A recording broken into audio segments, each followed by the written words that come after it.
யூஸ்வலாக ஒரு ஆள் வந்து டாய்லெட் போகிறது அப்படின்னு சொன்னால் மார்னிங் ஒரு வாட்டி போகிறோம், சப்போஸ் ஈவினிங் தேவைப்பட்ட இன்னொரு வாட்டி போகிறோம். இது வந்து யூஸ்வலான நார்மல். ஒரு சில பீப்புளுக்கு மார்னிங் 5 வாட்டி 6 வாட்டி மோஷன் போகிறது ரொம்ப காமனாக நம்ம பார்க்குறோம். அது மட்டும் கிடையாது, அவங்க நார்மல் மோஷன் போகாது, லூஸாக போகும். அதில் வந்து சளி மாதிரியான மியூக்கஸ் நிறைய மிக்ஸ் ஆகி போகும், மைல்டாக பிளட் மிக்ஸ் ஆகி போகும். இது எப்பயாவது ஒரு வாட்டி 6 மாதத்துக்கு ஒரு வாட்டி வருது, ஒரு மெடிசின் சாப்பிட்டோம் டிசென்ட்ரி அப்படின்னு சாப்பிட்டா அது ப்ராப்ளமே கிடையாது. பட் இது மாத கணக்கில் வருஷ கணக்கில் கண்டினியூஸாக இருக்குது அப்படின்னா இது ஒரு மேஜர் ப்ராப்ளம். இதில் என்ன ஆகும்னு யோசிச்சு பார்த்துங்க. நம்ம யூஸ்வலாக நம்ம ரொட்டீன் லைஃப்பில் சாப்பிடக்கூடிய எல்லா ஃபுட்டுமே சாப்பிட்டு டைஜஷன் ஆகி நம்ம பாடியில் எனர்ஜியாக கன்வெர்ட் ஆகும். பட் இதில் வந்து ஒரு 50% நம்ம பாடியில் சேராமல் எனர்ஜியாக மாறாமல் அப்படியே வெளியே போகுது அப்படின்னா ரொம்ப வீக் ஆகிறது, ப்ளஸ் வந்து நம்ம பாடியில் நிறைய இம்யூன் டெஃபிஷியன்சி ஃபார்ம் ஆகிறது, அதுக்கப்புறமா தேவையில்லாத இன்ஃபெக்ஷன்ஸ் எல்லாம் ஈஸியாக பாடியில் என்ட்ரு ஆகிறது, இந்த மாதிரி நிறைய காம்ப்ளிகேஷன்ஸ் வரும். இந்த இஷ்யூ நிறைய ரீசன்னால மாடர்ன் மெடிசன்ல சொல்றாங்க. யூஸ்வலாக அமீபியாசிஸ் சொல்லக்கூடிய ப்ராப்ளம் இருக்கு. அமீபா இன்ஃபெக்ஷனால வரக்கூடியதுல இந்த ப்ராப்ளம் காமன். அதுக்கப்புறமா இன்டைஜஷன் அப்படின்னு சொல்லக்கூடிய ப்ராப்ளம், அதாவது வித்தியாசமான ஒரு ஃபுட்டு சாப்பிட்டு அதனால வர்றதுக்கு சான்ஸ் உண்டு.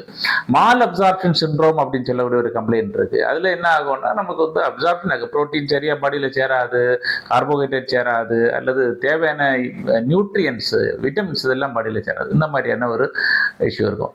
தட் இரிட்டபிள் பவல் சிண்ட்ரோம் அப்படின்னு சொல்லி ஒரு இஷ்யூ இருக்குது, ஐபிஎஸ் அப்படின்னு சொல்லுவாங்க. இதுலேயுமே என்ன நடக்கும் அப்படின்னா மோஷன் வந்து கண்ட்ரோல்ல இருக்காது. ஸோ எனிவே இது எந்த விதமான ப்ராப்ளமாக இருந்தாலும் நிறைய இன்வெஸ்டிகேஷன்ஸ் பார்ப்பாங்க, நிறைய ட்ரீட்மெண்ட் பார்ப்பாங்க.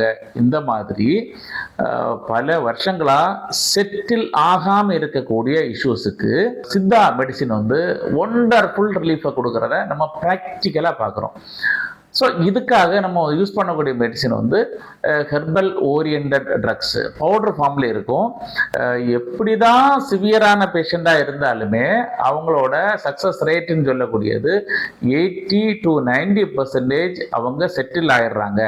குறிப்பிட்ட ப்ராப்ளம் இருக்கு, அந்த ப்ராப்ளம் இன்டெஸ்டைன் சம்மந்தப்பட்டது, வயிறு சம்மந்தப்பட்டது அப்படின்னா அந்த வயிற்றுக்குள்ளால போகக்கூடிய ஃபுட் ஐட்டம்ஸ் ரொம்ப ப்ராப்ளமேட்டிக் இல்லாமல் இருக்கணும்.